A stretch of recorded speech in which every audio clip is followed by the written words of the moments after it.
Oi, gente. Boa noite, boa tarde, bom dia, né? É, a depender do horário que vocês estiverem vendo essa aula, a gente vai dar continuidade, tá? Ao nosso conteúdo. A gente fechou a parte de trabalhadores, né? E agora a gente vai falar sobre o conceito de empregador, tá? Então, vejamos. Opa, o empregador, tá? O empregador, ele está ali definido no artigo 2º da CLT, tá? E ele pode ser um empregador típico, né, com as características típicas do empregador, ou ele pode ser um empregador por equiparação, tá? Então, o caput do artigo 2º, ele fala que empregador é a empresa, né, individual ou coletiva, que assumindo os riscos da atividade econômica, admite, assalaria e dirige a prestação pessoal de serviços, tá, gente? Então, o empregador aqui, ele se coloca como empresa, tá? Mas lembrando que a gente também tem um empregador, pessoa física, no caso do empregador doméstico, tá? Mas que assume os riscos da atividade econômica, né? Então, empregador, tipicamente, né, pelo entendimento do artigo 2º da CLT, é aquele que emprega, né? Aquele que tem empregados, aquele que admite, que paga salário, que eh, dá ordens, né? Que tem pessoas trabalhando para ele de forma subordinada. Isso é um empregador, tá? De acordo com o entendimento do artigo 2º da CLT. O parágrafo 1º desse mesmo artigo, ele já fala, né, sobre o empregador por equiparação, ou seja, não é um empregador típico, mas possui determinadas características que se equiparam ao empregador, tá? Então, ó, equipara-se a empregador, né, para efeitos exclusivos da relação de emprego, os profissionais liberais, as instituições de beneficência, as associações recreativas ou outras instituições sem fins lucrativos que admitirem trabalhadores como empregados. Então, se eu tenho, né, esse rol de instituições que assumem os riscos da atividade econômica, né, e eles empregam, né, trabalhadores, né, tem trabalhadores, tem empregados, então pode ser assim considerado um empregador por equiparação, tá? Então, existem pequenas diferenças entre o empregador típico e por equiparação. O artigo 2º da CLT traz, né, de forma clara, né, tanto no caput do artigo 2º como o seu parágrafo 1º, tá? Então, gente, só trazer para vocês aqui a diferença entre empresa e estabelecimento, tá? Que para fins trabalhistas isso é extremamente importante, né? Porque, por exemplo, o tempo de serviço do empregado, ele é contado, né, pelo tempo que ele passa empregado naquela determinada empresa e não no determinado estabelecimento, né? Então, empresa é um conjunto de operações econômicas do empregador, né? Estou trazendo aqui um conceito para vocês doutrinário, diferente do conceito lá de empresa, né, do direito empresarial. Empresa para o direito empresarial é o conjunto de matéria física, né? De cadeiras, de mesas, do espaço físico onde acontece as operações econômicas. Para fins trabalhistas, empresa é tudo isso, tá? É o conjunto das operações econômicas, né, que o empregador realiza e pressupõe a autoridade, né, desse próprio empregador na coordenação dos meios e dos instrumentos de produção e da mão de obra, estabelecendo quanto a esta a subordinação, tá? Isso é que é a empresa. Então, a empresa ela é a atividade, né, do empregador, a forma como economicamente ele opera essa atividade junto dos seus empregados, né, determinando os instrumentos de produção, determinando como essa mão de obra vai trabalhar, né, sobre um regime de subordinação, tá? Então é importante sempre ter em mente, quando a gente fala de empresa, os conceitos do artigo 2º e 3º combinados, né, que determinam o conceito de empregado, tá? Já o estabelecimento, também conceito doutrinário, tá, gente? É o local técnico da prestação de serviço, a unidade técnica de produção em atividade ou não, né? Então, eu posso ter, por exemplo, uma empresa, que é o conjunto dessas operações econômicas, da atividade do empregador, e ter tão somente um único estabelecimento ou vários estabelecimentos, tá? Os estabelecimentos vão ser as filiais, né, as sucursais ou qualquer unidade, né, que onde haja uma prestação de serviço técnico, né, uma unidade técnica de produção em que se realize aquela operação, né, da empresa. Então, só trazendo esses dois conceitos para vocês, porque para fins trabalhistas, né, empresa e estabelecimento, né, são conceitos diferentes, tá? Lembrando, que quanto à classificação, eu tenho aqui os empregadores, tá? Eles se classificam ou como grupo econômico ou como sucessão de empregadores, tá? Então vamos lá, dando continuidade.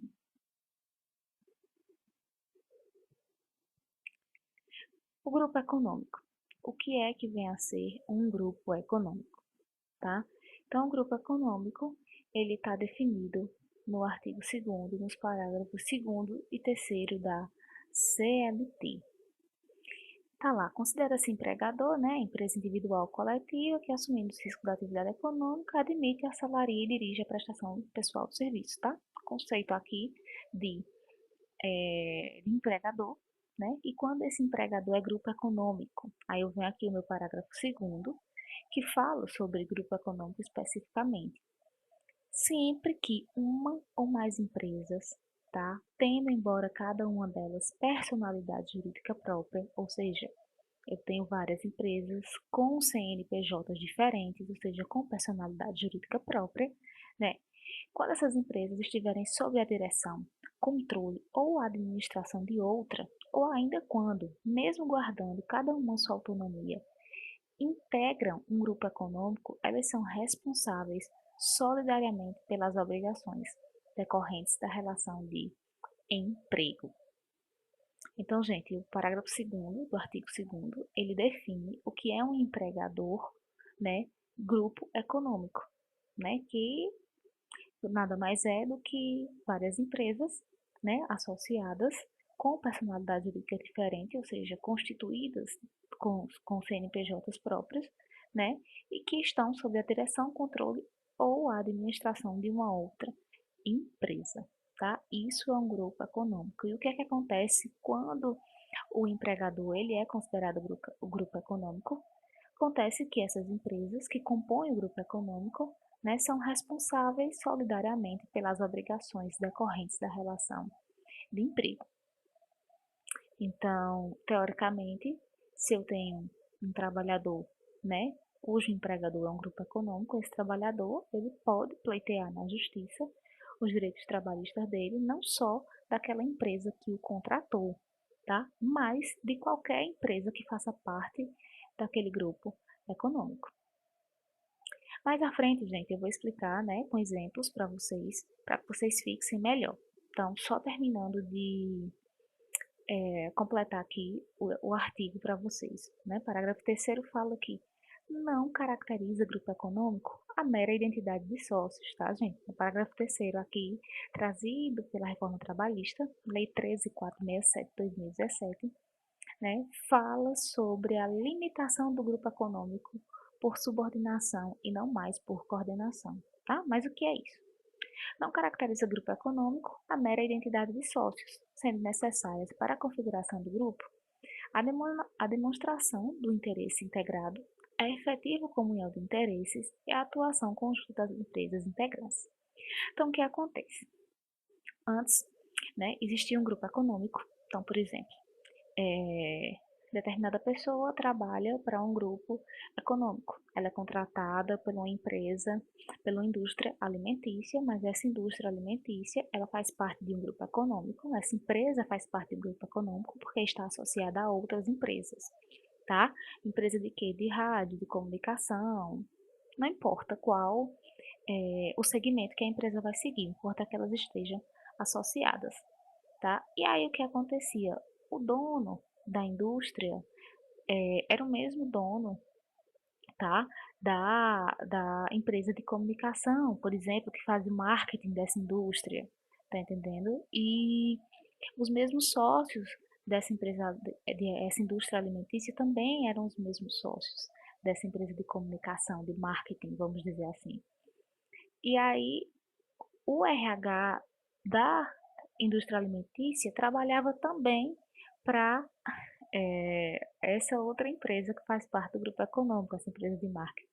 E aí as coisas acabavam se confundindo, porque um empregado contratado pelo um determinado CNPJ, que era da indústria, vamos supor, trabalhava, né, prestando serviço não só para a indústria, mas também para essa outra empresa que faz parte do grupo econômico, mas que atua no setor de comunicação social, tá? Então, isso caracterizava o grupo econômico, a identidade de sócios. Apresentaram os mesmos sócios, tá? Já era considerado grupo econômico. Era o que a gente chamava de grupo econômico por coordenação, tá?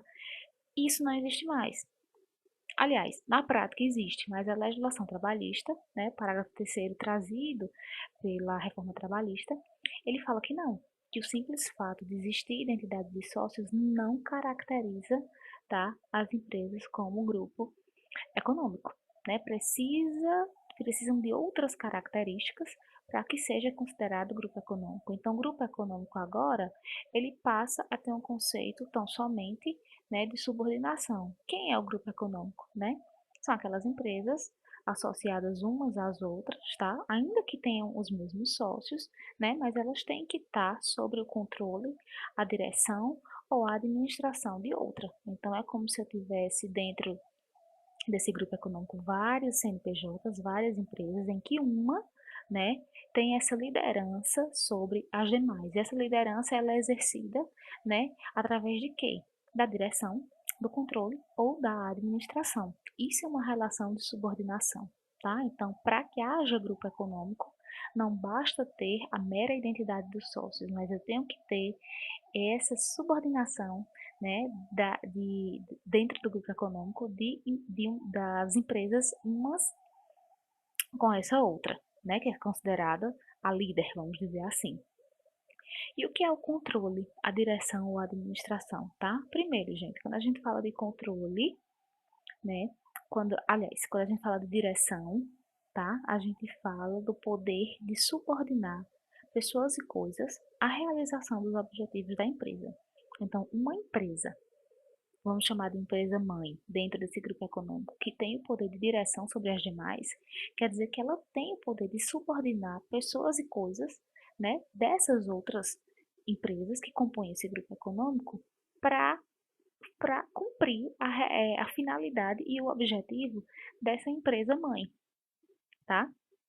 Ou ela tem também o controle, que o controle está ligado diretamente à preponderância acionária, ou seja, aquela empresa mãe, né, que está sob o controle das demais empresas daquele grupo econômico, ela, né, os seus sócios, né, eles têm um poder acionário maior do que os demais sócios das outras empresas.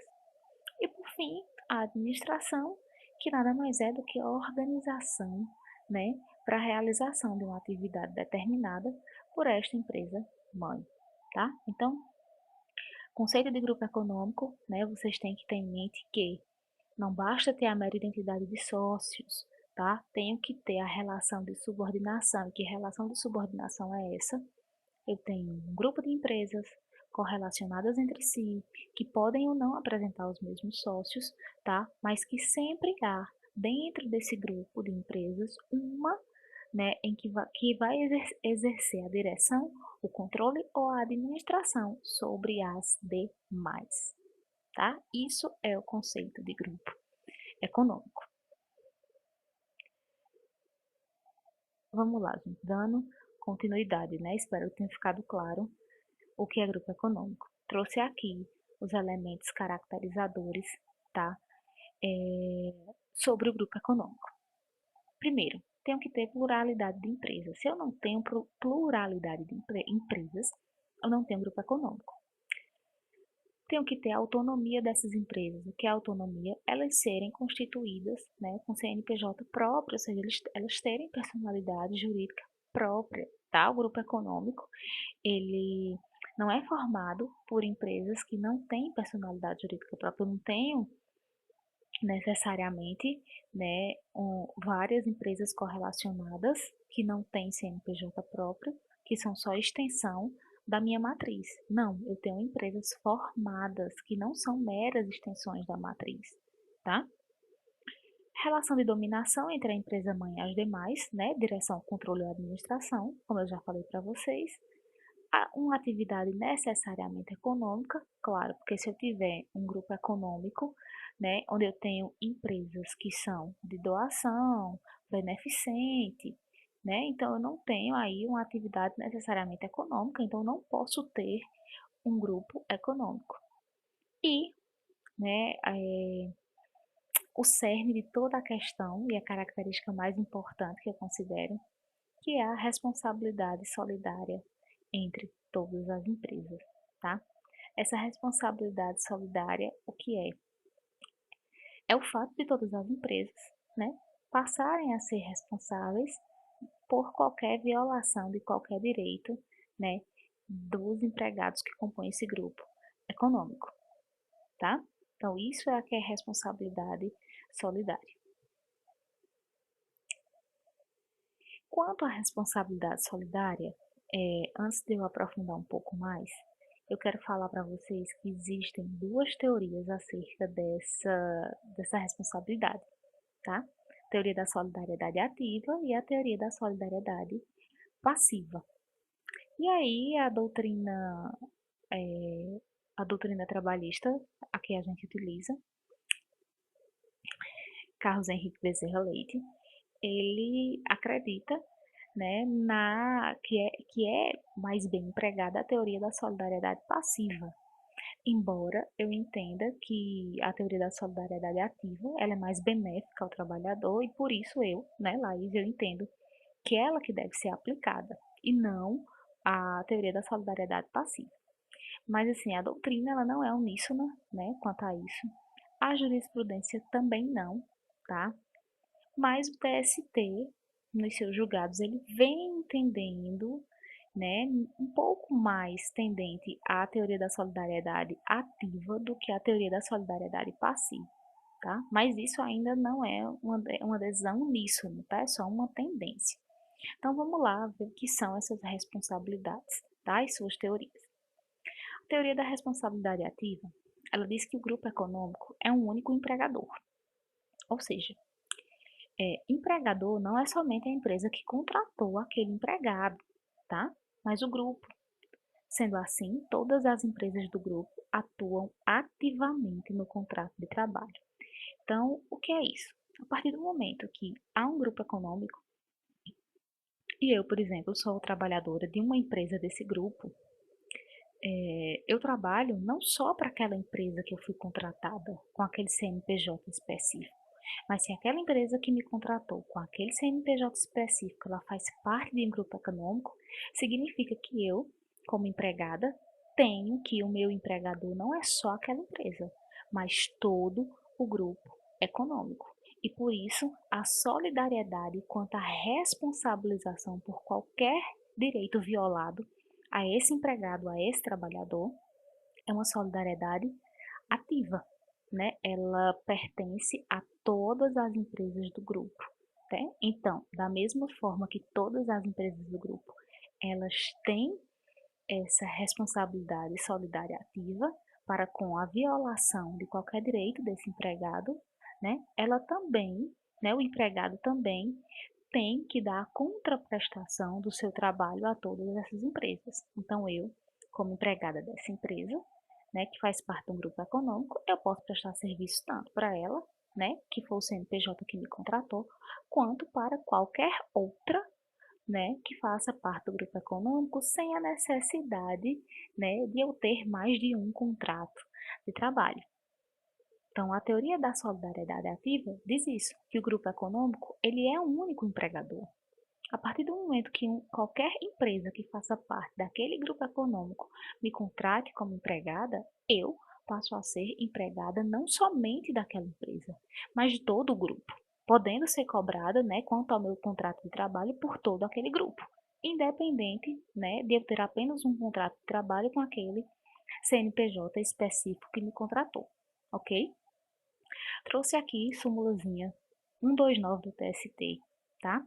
E ele deixa bem claro que a prestação de serviço, perdão, gente, a prestação de serviços a mais de uma empresa do mesmo grupo econômico durante a mesma jornada de trabalho não caracteriza a coexistência de mais um contrato de trabalho, salvo ajuste em contrato, tá? Então, justamente isso que eu acabei de falar para vocês. Quanto à responsabilidade da solidariedade passiva, ela diz que o empregador é a empresa que contratou o empregado e não o grupo econômico. Então já é o contrário. Eu não tenho aqui um único empregador, eu tenho vários empregadores diferentes. Cada CNPJ que compõe aquele grupo econômico, ele é um empregador. Se eu sou contratada por determinado CNPJ que faz parte daquele grupo econômico, eu fui contratada por aquele CNPJ, eu sou empregada daquele CNPJ, daquela empresa, e não do grupo, tá? Então, olha, diz que o empregador é a empresa que contratou o empregado e não o grupo econômico. Porém, as demais empresas do grupo econômico respondem solidariamente pelas dívidas trabalhistas da empresa que contratou. Isto é, uma pessoa que não contratou responderá pelas obrigações de outra pessoa que contratou. Então, gente, apesar de o empregador, tá, não ser o grupo econômico, ser tão somente aquela empresa, a responsabilidade continua sendo solidária. Ou seja, CNPJ X, empresa X, que faz parte do grupo econômico, me contratou. E aí eu venho a pleitear meus direitos na justiça. E eu ingresso, né, contra, em vez de ingressar contra aquele único CNPJ, eu ingresso contra o grupo econômico. As demais empresas que não eram consideradas, né, meu empregador, elas terão que arcar com essas dívidas trabalhistas? Sim. Mesmo sem ter me contratado? Sim. Porque o conceito de grupo econômico, tá? Lá no artigo 2º, no parágrafo 2º da CLT, fala que a responsabilidade é solidária, ou seja, são de todas as empresas, tá? Trouxe aqui um OJ, né, da seção de dissídios individuais 1, OJ 411 do TST, né, que fala sobre essa responsabilidade solidária passiva. Ele fala assim: o sucessor não responde solidariamente por débitos trabalhistas de empresa não adquirida, integrante do mesmo grupo econômico da empresa sucedida, quando à época a empresa devedora direta era solvente ou idoneamente econômica, ressalvada a hipótese de má-fé ou fraude na sucessão. Tá? Então, assim, ele já traz aqui a teoria da solidariedade passiva, né, falando que por essa teoria não é para o sucessor de uma empresa, né, que compra aquela empresa, responder pelos débitos trabalhistas, tá, daquela empresa que está sendo adquirida, tá? Mas, gente, independente da solidariedade ser ativa ou passiva, de ser considerado um único empregador ou vários empregadores, o parágrafo 2º do artigo 2º da CLT, que traz o conceito de grupo econômico, fala que a responsabilidade é sim solidária, tá? Por fim, gente, eu trouxe alguns julgados para vocês, tá? Para vocês verem como que os tribunais, né, regionais eles estão se posicionando, tá? Acerca da teoria da solidariedade ativa e passiva. Vou deixar aqui para vocês lerem. E passo aqui a nossa aula para a Associação de Empregadores. né? Então, a gente definiu o que é empregador, definiu o que é grupo econômico, que é um tipo de empregador, e agora a gente vai falar sobre a sucessão de empregadores também, que é um tema bastante interessante. A sucessão de empregadores, também chamada de sucessão trabalhista ou novação subjetiva do contrato de trabalho, está previsto lá no artigo 10º e 448 da CLT. Então, o que é uma sucessão de empregadores? Nada mais é, gente, do que a mudança do proprietário da empresa ou a mudança na estrutura jurídica da empresa. Então, a empresa mudou de proprietário, houve a despersonalização do empregador, tá? Manteve-se a mesma estrutura empresarial, manteve-se a mesma atividade econômica, até o mesmo local físico onde essa atividade econômica se realiza, mas mudou o proprietário. Essa empresa, sei lá, foi vendida, por exemplo. Então, mudou de proprietário, eu tenho a sucessão de empregadores, tá? E por que eu estou falando isso para vocês? Porque a sucessão de empregadores, ela implica, né, em alguns aspectos, diretamente nos empregados. Como esses empregados ficam, né, após essa sucessão. Ou a outra mudança que pode existir é na estrutura jurídica, né, da empresa. A empresa foi fundida, houve uma fusão, uma incorporação, tá? Então, é bem interessante também, né, essa mudança da estrutura jurídica da empresa, como ficam os empregados dessa empresa após essa mudança, tá? Então, o artigo 10, ele fala que qualquer alteração na estrutura jurídica da empresa não afetará os direitos adquiridos pelos seus empregados. Então, o artigo 10 deixa bem claro que, independente da empresa ser cindida, ser fundida, ser incorporada, tá? Ou qualquer alteração em sua estrutura jurídica, não afeta os direitos adquiridos por seus empregados. O empregado fulano que trabalhou nessa empresa, essa empresa foi incorporada a outra, ele tinha direito a férias. E aí? E agora como é que fica? Ele continua tendo direito a férias, tá? Tem que pagar? Tem, né? Então, os direitos adquiridos, eles permanecem, tá, gente? Ao respeito aqui é, aos direitos mesmo, né, dos trabalhadores, dos empregados, quando isso acontece. O artigo 448 fala no mesmo sentido do artigo 10º, tá? Mas fala sobre a mudança, inclui também a mudança na propriedade. Então, vê lá. A mudança na propriedade ou na estrutura jurídica da empresa não afetará os contratos de trabalho dos respectivos empregados.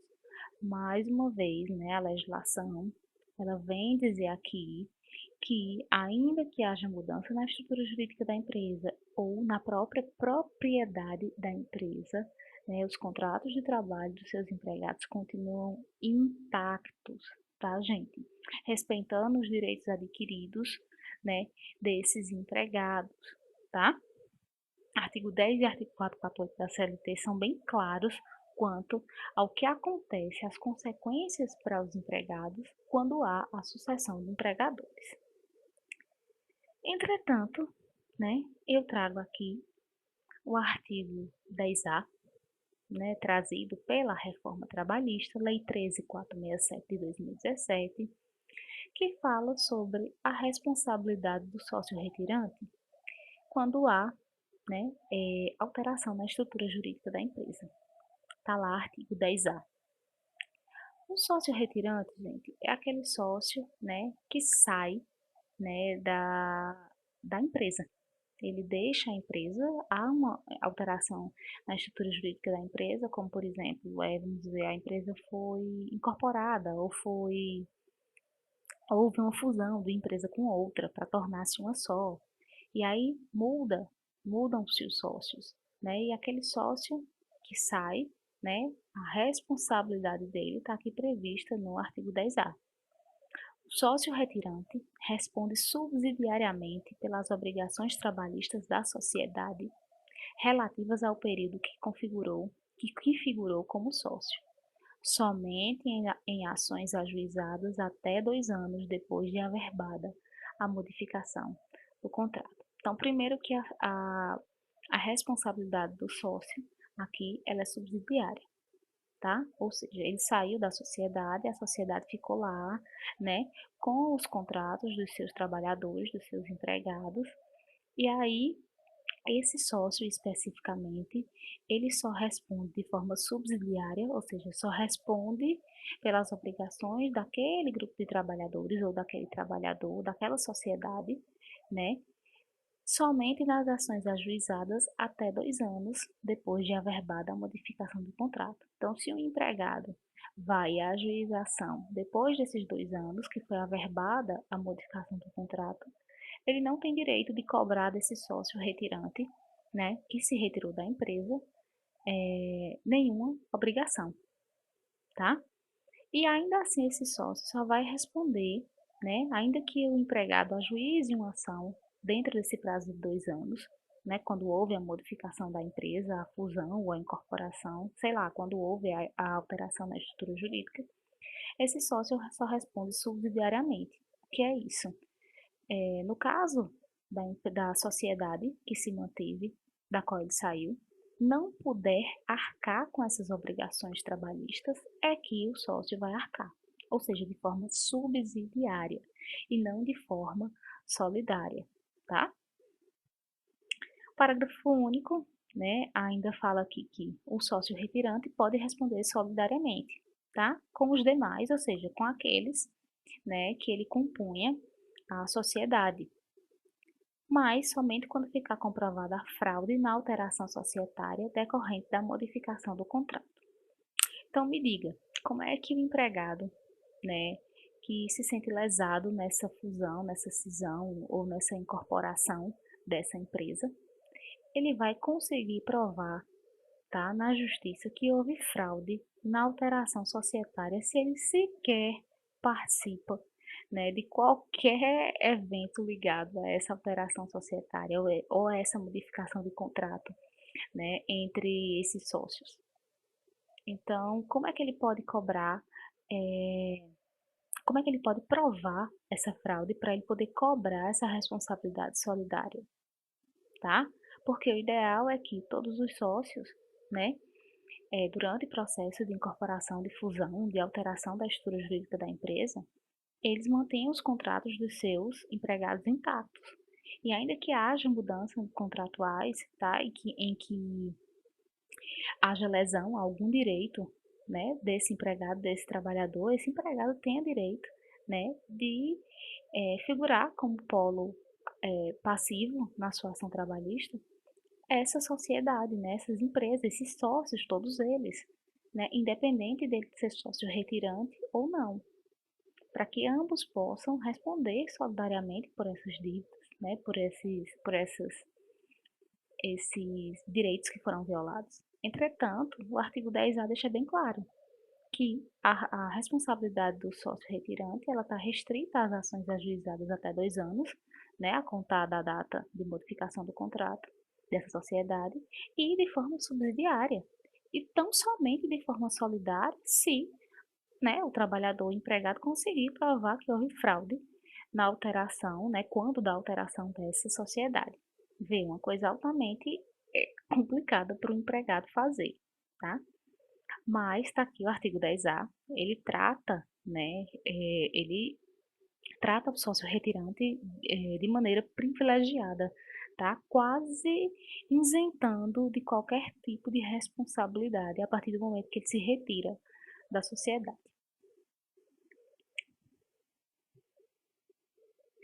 E aqui eu coloco, né, a observaçãozinha quanto ao artigo 1146 do Código Civil, tá? O enunciado 13, né, fala sobre sucessão trabalhista, e esse enunciado, ele é bastante importante, tá? Ele é da jornada de direito trabalhista, esse enunciado 13. E ele fala acerca do uso do artigo 1146 do Código Civil aplicável ao direito do trabalho, né, por força do artigo 8º, que é permitido, né, onde é cabível a responsabilidade solidária do sucedido e do sucessor pelos créditos trabalhistas constituídos antes do trespasse do estabelecimento, independente da caracterização de fraude. Então, veja bem, o artigo 1146 do Código Civil fala do o artigo 1146 do Código Civil, perdão, ele fala justamente sobre isso, né?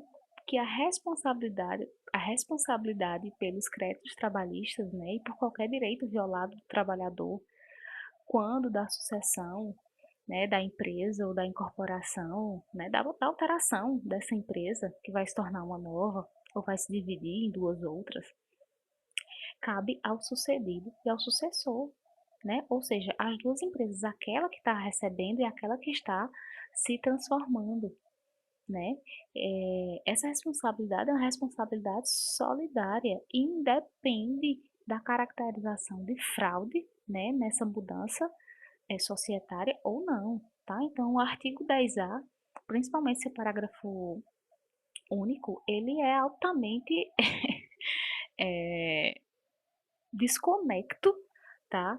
Do que fala o artigo 1146 do Código Civil, que é aplicável ao direito do trabalho, plenamente aplicável, tá? E o enunciado 13 da Jornada de Direito do Trabalho fala justamente sobre essa inobservância, tá? Então, mais uma vez, a gente vem observar, talvez, a inconstitucionalidade, né, de mais um artigo, de mais uma alteração trazida pela reforma trabalhista. Trago, né, nesse mesmo sentido, nesse contexto ainda, a responsabilidade exclusiva da empresa sucessora. Está aqui, artigo 448A da CLT. Artigo 448, lá o CAPT, né, eu trouxe para vocês que ele fala que quando há mudança na propriedade, né, ou na estrutura jurídica, assim como no artigo 10 da empresa, não afeta os contratos de trabalho dos empregados, né? Então eu tenho que manter os contratos de trabalho, né, intactos, né, perfeitos, sem nenhuma alteração. Entretanto, 448A, também trazido pela reforma trabalhista, tá, gente?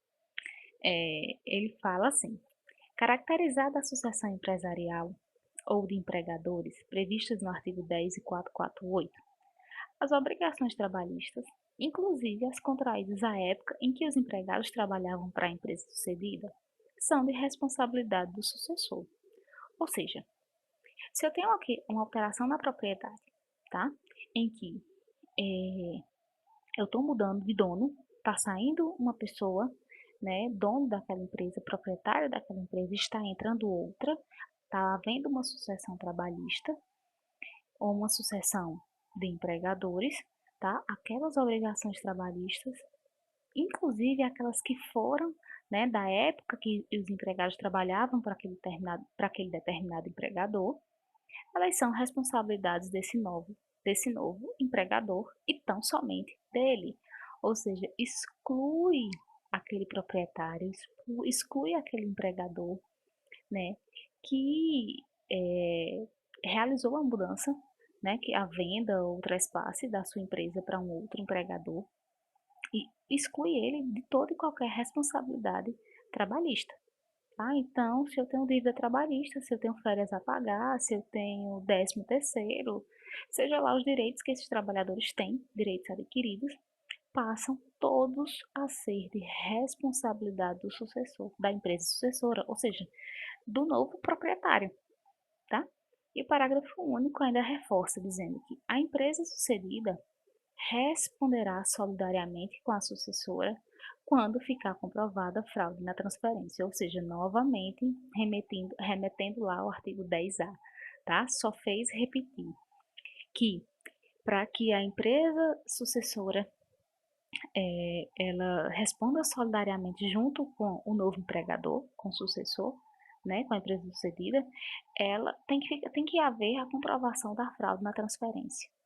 Então me diga como que o empregado vai cobrar do seu antigo empregador qualquer responsabilidade, né? Se ele, como que ele vai comprovar que houve fraude na transferência de propriedade dessas empresas? Ele sequer participa desse processo, ele não tem nem noção de como isso é realizado, nem acesso a nenhum documento desse aspecto. Então, como é que ele vai poder cobrar essa responsabilidade do seu antigo empregador? Não pode, né? Ele só pode cobrar agora do seu atual empregador. Então, ele não vai cobrar, né? Porque se ele estiver trabalhando para esse atual empregador, ele não vai correr o risco de perder o emprego. Então, ele acaba perdendo determinado direito, tá? Porque ele não tem como cobrar e a quem cobrar, tá, gente? Então, só trazendo para vocês, né, a mesma problemática do artigo 10A, eu trago aqui para o artigo 448A da CLT, tá? Por fim, aqui os requisitos da sucessão trabalhista, tá? Falei sobre sucessão. Acho que eu falei de forma clara, mas eu trago aqui mais especificamente os requisitos, que é a transferência da unidade econômica jurídica de um titular para outro, né? E a continuidade na prestação dos serviços, tá? O respeito aos direitos já adquiridos, né, pelos empregados. Por fim, trago aqui alguns julgados, tá, para vocês acerca da sucessão trabalhista, né? Dois julgados diferentes. Quero que vocês leiam, né, com mais calma, com tranquilidade. E trago aqui a exceção a essa sucessão, tá? Então, quando é que não pode haver essa sucessão ou o empregado pode recusar-se a fazer parte dessa sucessão trabalhista? Primeiro, quando eu tenho morte do empregador pessoa física ou constituído em empresa individual. E segundo, quando eu tenho desmembramento de estado ou município. Então, vamos lá ver isso de forma mais clara. A regra, né, é que quando haja sucessão de empregadores, ou por alteração jurídica na estrutura da empresa, ou por mudança de proprietário, a regra é que os empregados que trabalhavam para aquele empregador passem a trabalhar para o empregador novo, né, ou para a empresa nova, e que eles arquem, né, com os direitos trabalhistas desses empregados, direitos adquiridos, tá? Entretanto, ó, o empregador, o artigo 483 da CLT, parágrafo 2º, fala que o empregado poderá considerar rescindido o contrato e pleitear a devida indenização quando, no caso de morte do empregador constituído em empresa individual, é facultado ao empregado rescindir o contrato de trabalho. Então, o parágrafo 2º do artigo 483 fala que, havendo morte desse empregador, desde que seja pessoa física ou constituído em empresa individual, tá? Quando eu tenho empresa individual, eu tenho como sócio majoritário e proprietário da empresa uma pessoa física diretamente. Havendo a morte, né, nesses casos, é facultado ao empregado rescindir o contrato de trabalho. Ele não é obrigado, tá, a permanecer com esse contrato de trabalho em outra empresa. E a orientação jurisprudencial 92, né, do TST, da Seção de Dissídios Individuais 1, fala sobre desmembramento do município, tá? Então, em caso de criação de novo município por desmembramento, ou seja, tem um município, aquele município é dividido, né? E aí eu vou ter dois novos municípios, né? Independentes e autônomos, tá? Com organização e administração própria. Cada uma das novas entidades responsabiliza-se pelos direitos trabalhistas do empregado no período em que figurarem como real empregador, tá? Então, como é que ficam os funcionários desse município, né? Como que ficam os empregados desse município em caso de desmembramento? Continuam, né? Com seus direitos adquiridos e respeitados, né? E respondendo, né? A cada empregador, ok? Então, são as únicas exceções que eu tenho quanto à sucessão de empregadores, tá, gente? Então, finalizo aqui com vocês a nossa aula de hoje, finalizando o que é empregador, tá? E na nossa próxima aula, adentrando já sobre contratos de trabalho, tá? Obrigada.